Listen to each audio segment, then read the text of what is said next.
Good morning. Let us solve the problem based on Norton's theorem. So let us first define the problem statement. For a given network, draw Norton's equivalent circuit to the left of points A and B. This is the first part of the statement. I will repeat.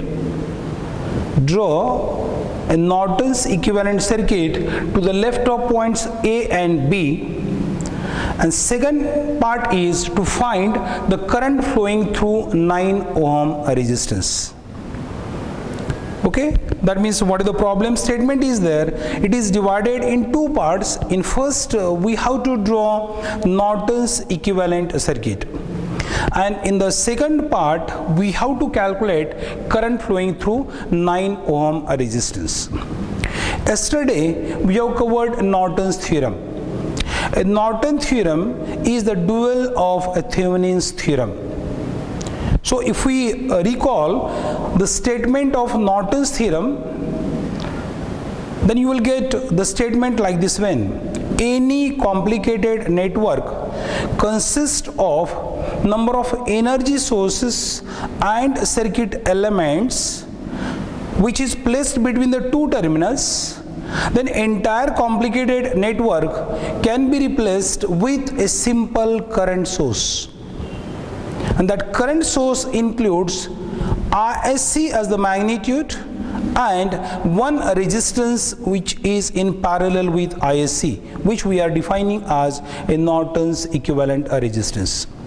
So any complicated network can be replaced with a current source of value RSC, where RSC is the short circuit current and the resistance which was in parallel is the Norton's equivalent resistance.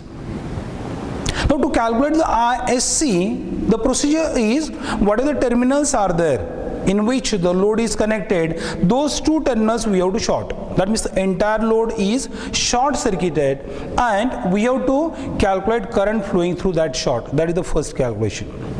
Now in the second calculation, that is the calculation of the Norton's equivalent resistance, this calculation is similar to a Thevenin's equivalent resistance. What you have to do? Remove the load part where that load is connected between the terminals. You have to remove that load and you have to remove the energy sources. If the voltage source is there, short it. If the current source is there, open it, and measure the resistance between A and B looking into the network. That is your second calculation. And in the third calculation, in the third step, you have to draw a Norton's equivalent circuit, that is the current source in parallel with a resistance. Okay. Now again, irrespective of the complexity, though this circuit looks to be complicated, we have to follow the steps properly. So very first step, so if I write say calculation of Rn, which is nothing but the RTH, that is the Norton's equivalent resistance. Okay, so what is this? This portion is there. This is your load. Yes, because the problem statement is you have to draw Norton's equivalent to the left of AB. So I will remove this part. Okay, that means my terminals are A and B here. Then whatever the energy sources are there, those energy sources are also removed. So if the battery is there, I have to short it. So simply you have one resistance of value 4 ohm here. Then for this branch you have 4 ohm, and this is 2 ohm, whereas this current source is open. Okay, that means your circuit is like this one. Now this 6 ohm as it is,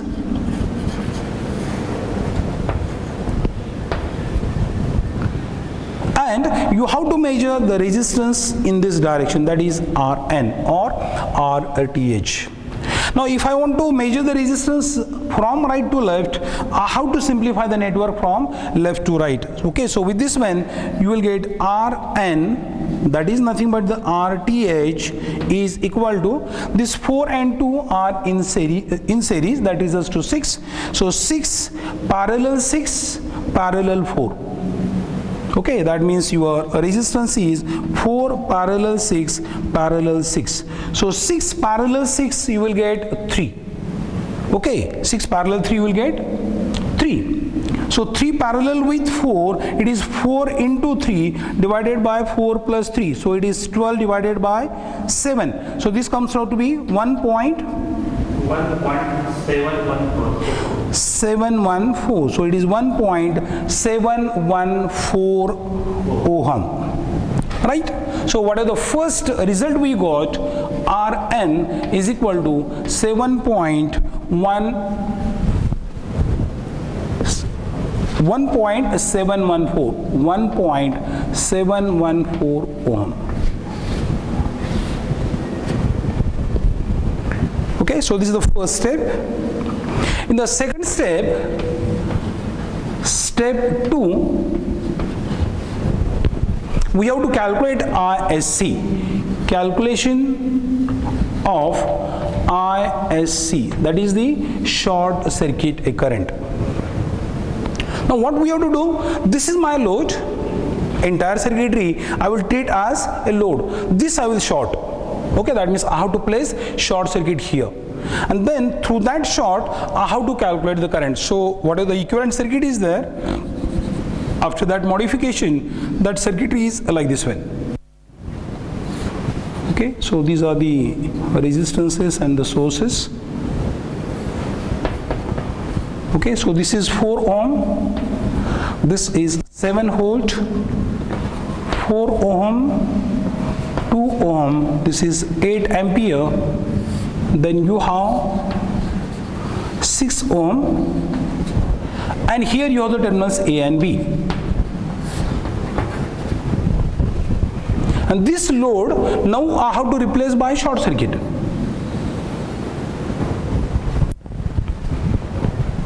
Okay, so when I am replacing load by short circuit, I have to calculate this current, that is nothing but ISC.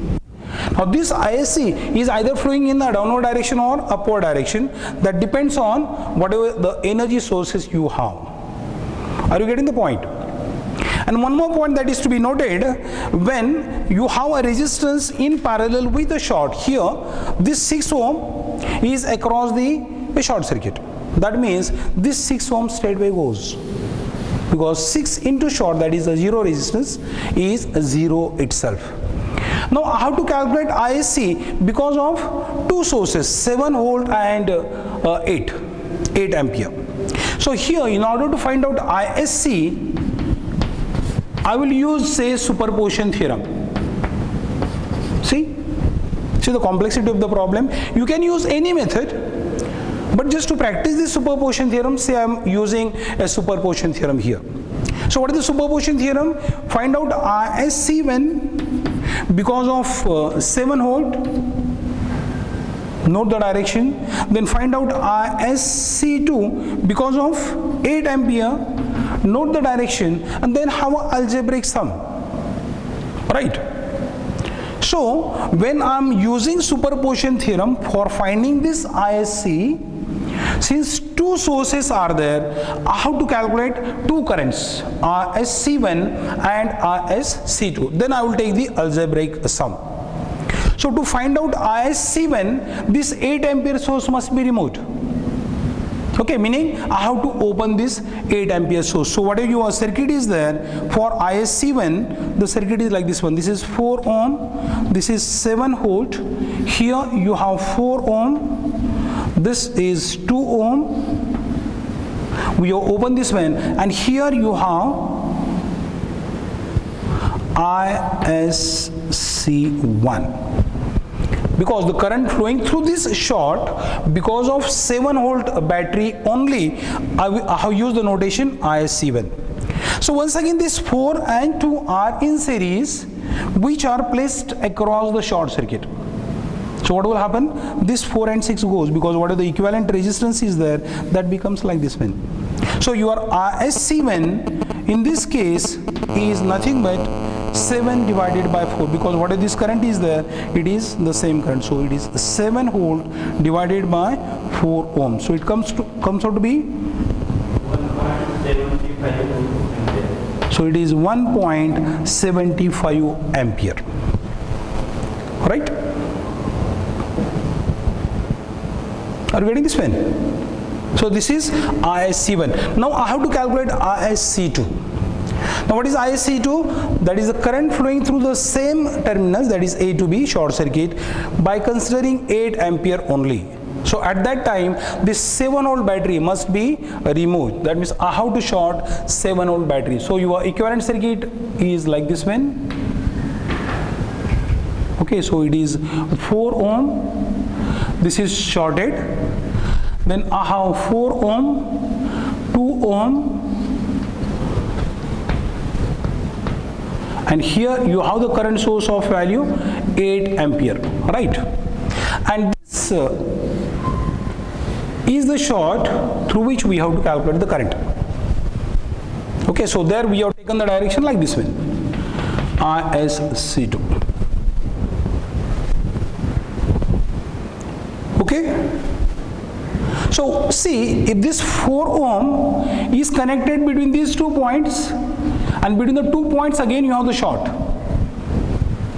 So what is the meaning? This 4 ohm is in parallel with a short circuit. So that's why whatever your equivalent circuit is there, that next equivalent circuit is simply like this one, 4, 2, 8 and this short. Okay, so here you have the 4, here you have 2, here you have 8 ampere, and this is short, ISC2.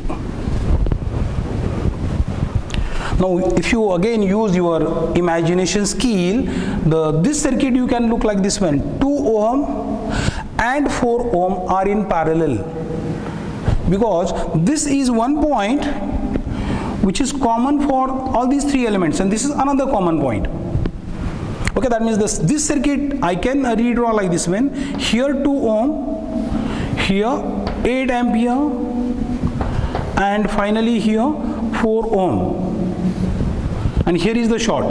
Whatever the short is there, this is the short. Okay, so its value is 4 ohm. Now what is the current we have assumed? ISC2 we have assumed downward. But what is the current source is there? This 8 ampere will come here, and then it gets divided in 2 different branches. Okay, that means here point is this current source of value 8 ampere gets divided, and if I use current divider rule. Okay, now I'm interested in this current ISC2. So ISC2 is equal to opposite resistance 2 divided by 2 plus 4 into 8, that much ampere. But this source is delivering the current in this direction, whereas assumed direction is like this one.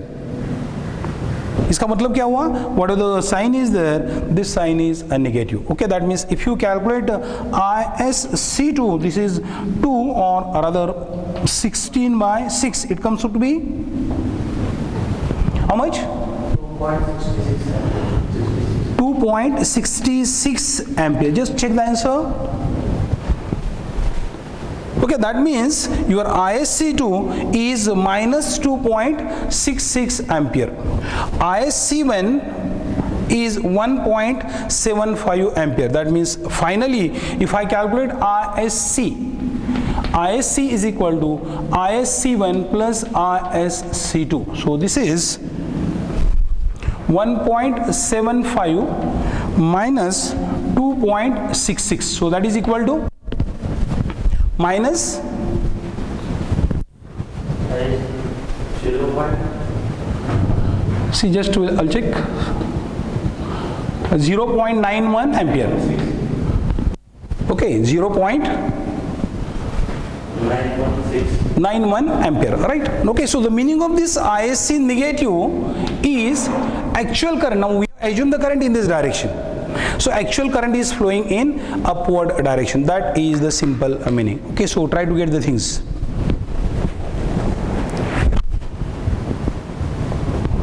Okay, so what we have covered so far, see, the circuit is a little bit complicated.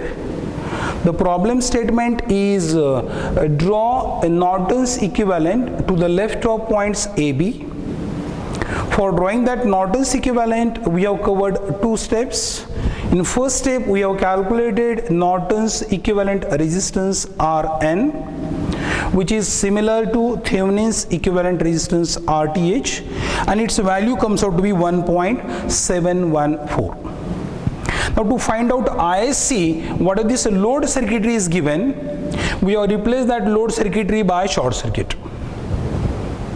Alright. So to find out current flowing through this short, which is the current source from the Norton's equivalent model, Norton's equivalent circuit, this ISC, we have used a superposition theorem. So I have calculated ISC1 first because of 7 volt, at that time 8 ampere was removed. And then we have calculated ISC2 because of due to 8 ampere, at that time 7 volt battery is removed. So we got two values, ISC1 plus ISC2 with minus sign. Okay, so finally ISC is nothing but minus 0.91 ampere. So that means actually the short circuit current is flowing in upward direction. Now in the next step, which is the step 3, how to draw Norton's equivalent circuit.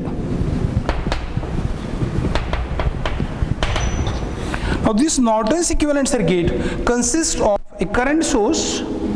See, now this current source is in an upward direction, because when I am assuming the current direction downward, I got the answer negative. So my actual current is flowing upward, so that ISC is equal to 0.91 ampere. So this Norton's equivalent circuit includes a current source, short circuit current source, in parallel with Rn, and Rn is 1.714. That means here Rn is like this one. Rn is 1.714 ohm. Now these are your points A and B. Alright. Now in the last step, whatever the circuitry is there, a given circuitry, that I have to connect. Okay, that means this load, entire load, I have to connect here. Okay, that means that includes a resistance and a battery, and one resistance.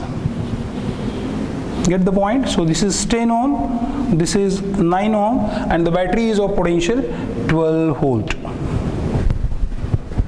Okay, that means just we have covered one part of our statement, problem statement, drawing the equivalent circuit, Norton's equivalent circuit.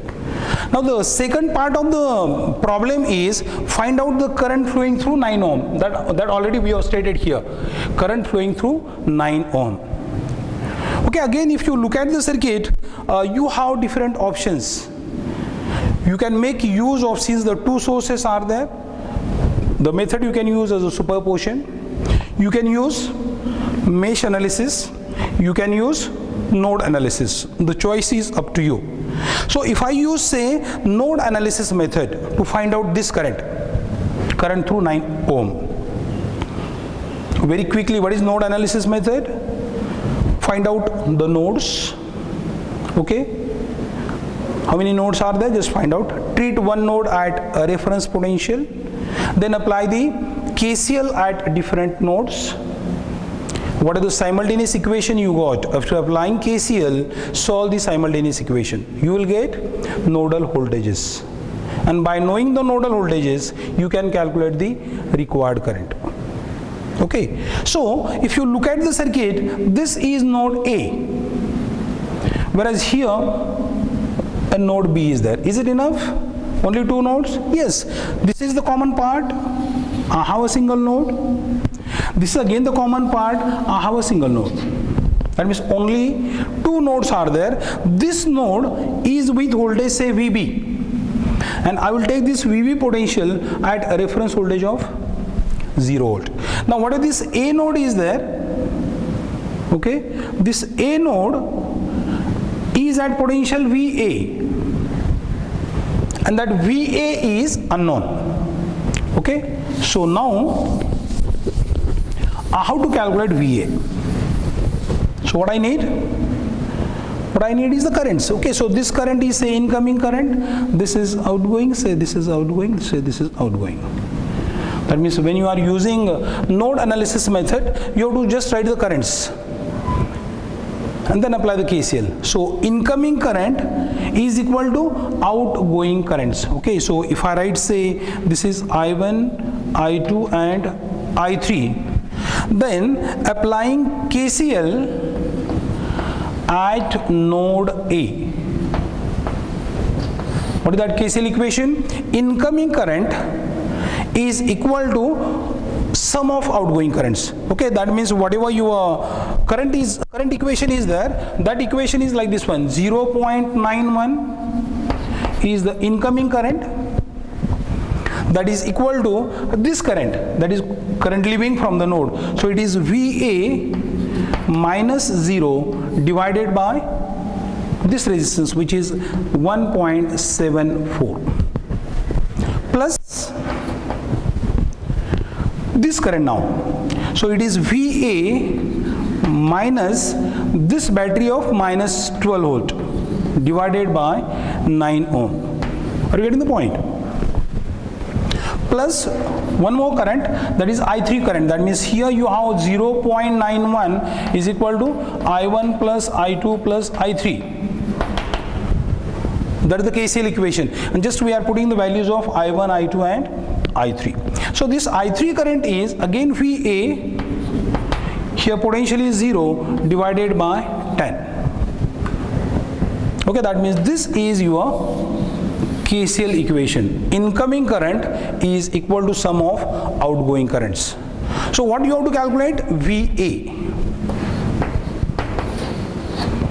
Alright, you can get VA is equal to some value. Then once you calculate VA, finally I have to calculate 9. Current flowing through 9 ohms. So if I write I9, then that I9 is equal to VA minus 12 divided by 9. Okay, so whatever your final answer is there, just calculate this VA first and tell me the final answer. 1.018 ampere. That is the current flowing through 9 ohm. Okay. See, that means for this particular problem, so what we have used is, basically problem statement was to find out I9 and draw the Norton's equivalent. But for Norton's equivalent, we have used superposition theorem, and for the latter part, we have used node analysis. Okay, so the very important things you have to remember.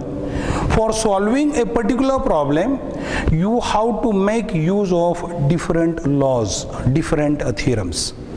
So if your focus is on Norton's theorem only, okay, so this problem you can solve by using Thevenin's theorem also, because when you have to calculate a particular value, particular current, again you can apply the Thevenin's theorem, or Thevenin's theorem problem you can solve by using Norton's theorem problem. Okay, so what are these theorems are there? Basically the theorems are used to find the response of the circuit, and already I have stated response of electrical circuit stands for finding current, voltages or power consumed by that element. Okay, so don't bother about the complexity of the circuit. Okay, so step by step you have to follow the things. Very surely you will get the final answer. Thank you.